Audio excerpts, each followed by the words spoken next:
My channel మెహతాస్ creations. ఇవి నా old bangles అండి. ఈ బ్యాంగిల్స్ని యూస్ చేసి నేను సిల్క్ థ్రెడ్ బ్యాంగిల్స్ చేయాలనుకుంటున్నాను. నేను ఏ డిజైన్ చేశానో మీకు ఈ వీడియోలో చూపిస్తాను. ఫస్ట్ ఈ బ్యాంగిల్స్ని నేను ఇలా గమ్ సహాయంతో 1 by 1 అటాచ్ చేసుకుంటున్నానండి. నేను ఈ బ్యాంగిల్స్ని 6 బ్యాంగిల్స్ కడాలాగా 2 కడాస్ ప్రిపేర్ చేసుకున్నాను. నెక్స్ట్ ఈ గ్రీన్ బ్యాంగిల్స్ని 2 కట్ బ్యాంగిల్స్ లాగా 2 కట్గా 4 బ్యాంగిల్స్ చేసుకున్నాను. నెక్స్ట్ ఈ బ్లూ బ్యాంగిల్స్ వచ్చేసి 3 కట్ బ్యాంగిల్స్ లాగా 3 బ్యాంగిల్స్ని అటాచ్ చేసి ఇవి కూడా 4గా చేసుకున్నాను. వీడియో కొంచెం ఫాస్ట్ ఫార్వర్డ్ పెట్టాను. ఇప్పుడు ఈ థ్రెడ్ అనేది మనము సిల్క్ థ్రెడ్ అండి. ఇది నేను రెడ్ కలర్ చూస్ చేసుకున్నాను. నేను ఇది ప్యాడ్ సహాయంతో 20 రౌండ్స్ చుట్టుకోవాలి మనం థ్రెడ్ని. ఇలా 20 రౌండ్స్ చుట్టుకున్న తర్వాత ఈ ఫస్ట్ ఇలా కట్ చేసుకొని ఈ ఎడ్జెస్ని నేను గమ్తో అటాచ్ చేసుకుంటున్నాను, దారాలు విడిపోకుండా. ఇలా చేసిన తర్వాత మనం కడాలాగా ప్రిపేర్ చేసుకున్నాం కదా అండి బ్యాంగిల్స్ని. ఆ బ్యాంగిల్కి ఈ థ్రెడ్ సేమ్ ఫస్ట్ గమ్ అనేది ఈ బ్యాంగిల్కి వీడియోలో చూపించే విధంగా అతికించి దానికి నేను ఈ సిల్క్ థ్రెడ్ అనేది రౌండ్ చేసేస్తున్నాను.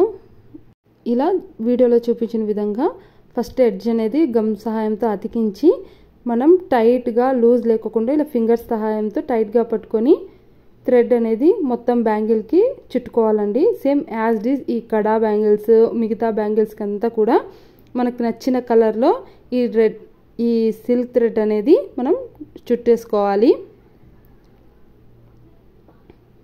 లూజ్ అనేది చుట్టకూడదండి, టైట్గా చుట్టాలి. మన ఫింగర్ సహాయంతోనే టైట్గా థ్రెడ్ అనేది పట్టుకొని ఇలా వీడియోలో చూపించిన విధంగా మొత్తం రౌండ్ అనేది చేసుకోవాలి. యాజ్ ఇట్ ఈజ్ నేను ఎలా చుడుతున్నానో అలాగే మిగిలిన బ్యాంగిల్స్ కూడా అలాగే చుట్టేసుకోవాలి. చూడండి, ఇవి 2 కడా బ్యాంగిల్స్ అండి. ఇలా నీట్గా ఫినిషింగ్ అనేది వచ్చేటట్లు మనము థ్రెడ్ అనేది చుట్టుకోవాలి. సేమ్ యాజ్ ఇట్ మిగతా బ్యాంగిల్స్ కూడా అలాగే థ్రెడ్ అనేది చుట్టేసుకోవాలి. నేను 2 కడా బ్యాంగిల్స్ అనేది సెట్ చేసుకున్నాను, అంటే నేను చేయాలనుకున్న సెట్కి బ్యాంగిల్స్. నెక్స్ట్ 3 కట్ బ్యాంగిల్స్ ఒక 4 చేసుకున్నాను. 2 కట్ బ్యాంగిల్స్ కూడా నేను 4 చేసుకున్నాను. ఇప్పుడు నెక్స్ట్ మనము ఈ బ్యాంగిల్స్ని డిజైన్ చేసుకుందాము. ఫస్ట్ ఈ 2 కట్ బ్యాంగిల్స్ అండి. ఈ 2 కట్ బ్యాంగిల్స్ డిజైన్ చేసుకుందాం మనము. ఈ 2 కట్ బ్యాంగిల్కి ఇది బాల్ చైన్ అండి. ఈ బాల్ చైన్తో మనం డిజైన్ చేసుకుందాము. నేను ఫస్ట్ ఈ బాల్ చైన్ని చిన్న పీసెస్ కట్ చేసుకుంటున్నాను. చూడండి, ఇలా అంతా విడివిడిగా కట్ చేసుకున్న తర్వాత సిజర్ సహాయంతో ఇలా ఫస్ట్ మనం బ్యాంగిల్ని 1 ఇంచ్ గ్యాప్ ఇచ్చుకుంటూ బ్యాంగిల్ మొత్తం రౌండ్గా వీడియోలో చూపించే విధంగా ఫస్ట్ గమ్ అనేది పెట్టేసుకోవాలి. ఇలా బ్యాంగిల్ మొత్తం గమ్ పెట్టుకున్న తర్వాత మనము ఈ బాల్ చైన్ ఉన్నదండి, ఇది బడ్స్ అండి, ఇయర్ బడ్స్. దాని సహాయంతో నేను ఇది ఒక్కొక్కటి ఈ గమ్ మీద అటాచ్ చేస్తున్నాను. నేను గమ్ అనేది ఎక్కువగానే పెట్టేశానండి, లేట్గా రియలైజ్ అయ్యాను. బట్ ఏం చేయలేం, ఆరిపోతే అంత కనిపించదేమి. నిదానంగా ఒక్కొక్కటి అలా ఆ గమ్ మీద స్టిక్ చేసేస్తున్నాను. ఇలా రౌండ్గా మొత్తం స్టిక్ చేసుకున్న తర్వాత యాజ్ ఇట్ మిగతా 3 బ్యాంగిల్స్ కూడా మనము అలాగే గమ్ పెట్టి బాల్ చైన్ అటాచ్ చేసుకోవాలి. చూడండి, ఆరిపోతే మనకి ఇంకా క్లియర్గా కనిపిస్తుందండి, వీడియోలో సరిగ్గా కనిపించడం లేదు. నెక్స్ట్ ఈ 3 కట్ బ్యాంగిల్స్ అండి. ఈ 3 కట్ బ్యాంగిల్స్కి ఈ స్టోన్ డబల్ లేస్ అండి. దీన్ని ఏమంటారో సరిగ్గా నాకు తెలీదు, నేనైతే డబల్ లేస్ అని అనుకుంటున్నాను స్టోన్ది. ఈ చైన్ కూడా సేమ్ యాజ్ ఈ 3 కట్ బ్యాంగిల్ మీద మనం గ్యాప్ అనేది లేకుండా రౌండ్గా గమ్ అనేది మొత్తం పూసేయాలండి. చూడండి, ఇలా గమ్ అంతా అప్లై చేసిన తర్వాత దాని మీద మనము ఈ స్టోన్ లేస్ అనేది క్లీన్గా మధ్యలో వచ్చే విధంగా ఇలా వీడియోలో చూపించిన విధంగా మొత్తం స్టిక్ చేసేయాలి. ఇలా మొత్తం రౌండ్గా స్టిక్ చేసేసి ఎక్స్ట్రా పార్ట్ని కట్ చేసుకోవాలి. నేను వీడియో సరిగ్గా కెమెరా అడ్జస్ట్ చేయలేదండి, సరిగ్గా కనిపించలేదు మీకు. చూడండి, ఇలా మొత్తము ఈ లేస్ అనేది బ్యాంగిల్కి రౌండ్గా అటాచ్ చేసేసుకోవాలండి, గ్యాప్స్ లేకోకుండా. చూడండి, క్లీన్గా అటాచ్ చేసుకున్నాం. సేమ్ యాజ్ ఇట్ ఈ బ్యాంగిల్ ఎలా రెడీ చేశానో అలాగే ఈ 3 బ్యాంగిల్స్ కూడా చేసేస్తున్నాను. ఇలా 4 బ్యాంగిల్స్ లేస్ వేసి మనం రెడీ చేసుకున్నాము.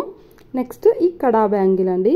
ఈ కడా బ్యాంగిల్ దీనికోసం నేను ball chain, next stone Lay's, white stone Lay's అండి. ఇది ఈ వైట్ స్టోన్ లేస్. నెక్స్ట్ వచ్చేసి వైట్ కలర్ రౌండ్ కుందన్స్ అండి ఇవి. చూడండి, మీకు సరిగ్గా కనిపించడం లేదేమో, వైట్ కుందన్స్ అండి ఇవి 3 యూస్ చేసి నేను డిజైన్ చేస్తున్నాను. ఫస్ట్ మనం ఈ కడా బ్యాంగిల్కి ఇలా 4 ఈక్వల్ పార్ట్స్ లాగా ఈక్వల్గా లైన్ అనేది వేసుకోవాలండి. 4 సైడ్స్ కూడా మార్క్ చేసుకొని మనం ఇలా గమ్ అనేది అప్లై చేయాలి. ఇలా గమ్ అప్లై చేసి ఫస్ట్ సైడ్ కండి హాఫ్ మూన్ షేప్లో నేను డిజైన్ చేయాలనుకుంటున్నాను. ఫస్ట్ రౌండ్ కుందన్ అటాచ్ చేసిన తర్వాత నెక్స్ట్ బాల్ చైన్ అండి. నేను చెప్పాను కదా హాఫ్ మూన్ షేప్ అని, సేమ్ ఆ కుందన్కి రౌండ్గా బాల్ చైన్ అనేది పెట్టి next line stone Lay's line అండి. ఈ టూత్ పిక్తో అన్నా మనం ఇలా బడ్స్ సహాయంతో అన్నా కానీ అడ్జస్ట్ చేసుకుంటూ డిజైన్ అనేది చేసుకోవాలి. మీ ఇష్టం అండి, రౌండ్ అన్నా చేసుకోవచ్చు, ఏదన్నా మీకు నచ్చిన డిజైన్ చేసుకోవచ్చు. నేనైతే హాఫ్ మూన్ ట్రై చేద్దాం అనుకుంటున్నాను. అందుకోసం ఫస్ట్ కుందన్, తర్వాత బాల్ చైన్, మరి స్టోన్ లేస్, మరి బాల్ చైన్ అండి. నేను ఫస్ట్ మెజర్మెంట్గా ఇవన్నీ stone Lay's ball chain cut చేసుకున్నాను. అందుకోసం కొంచెం ఈజీగానే స్టిక్ చేయగలుగుతున్నాను. ఇలా వీడియోలో చూపించిన విధంగా 1 by 1 ఒకటి బాల్ చైన్, ఒకటి స్టోన్ లేస్, ఒకటి బాల్ చైన్, స్టోన్ లేస్ అని మనకి హాఫ్ మూన్ షేప్ వచ్చేలాగా నిదానంగా మొత్తం స్టిక్ చేసుకోవాలండి. ఇది గమ్ ఉంది అనో లేకపోతే లైటింగ్ వల్లనో తెలీదు, డిజైన్ అనేది మీకు క్లియర్గా కనిపించడం లేదు. ఇదంతా గమ్ ఆరిపోయిన తర్వాత మీకు డిజైన్ క్లియర్గా కనిపిస్తుందండి. ఈ బ్రైడల్ సెట్స్కి హెవీ డిజైన్ ఉంటే చాలా బాగా కనిపిస్తుంది, కానీ ఇలా కూడా ట్రై చేయండి, చాలా బాగా కనిపిస్తుంది. ఇలా 4 సైడ్స్ కూడా నేను ముందే మార్క్ చేసుకున్నాను కదండి, అలా ఆపోజిట్ సైడ్స్ లాగా ఈ డిజైన్ అనేది మొత్తం నేను చేసేసాను. చూడండి, సేమ్ ఈ బ్యాంగిల్ ఎలా చేస్తాను అలాగే ఈ బ్యాంగిల్ కూడా రెడీ చేసేసుకున్నాను. 2 కడా బ్యాంగిల్స్. చూడండి, డిజైన్ ఆరిన తర్వాత ఇంకా క్లీన్గా కనిపిస్తుంది మన బ్యాంగిల్స్ అండి. First 2 cut bangles, 4 cut bangles and 2 kada bangles. ఇప్పుడు ఈ బ్యాంగిల్స్ నేను ఎలా అయితే రెడీ చేయాలనుకున్నానో సెట్ చేసి మీకు చూపిస్తున్నాను నేను. అండ్ డిజైన్ నేను ఫస్ట్ టైం ట్రై చేశానండి, నాకైతే బాగా నచ్చింది. మీకు ఎలా అనిపించిందో నాకు కామెంట్ రూపంలో తెలియజేయండి. అండ్ మీకు నచ్చితే ప్లీజ్ లైక్ చేయండి and subscribe to my channel.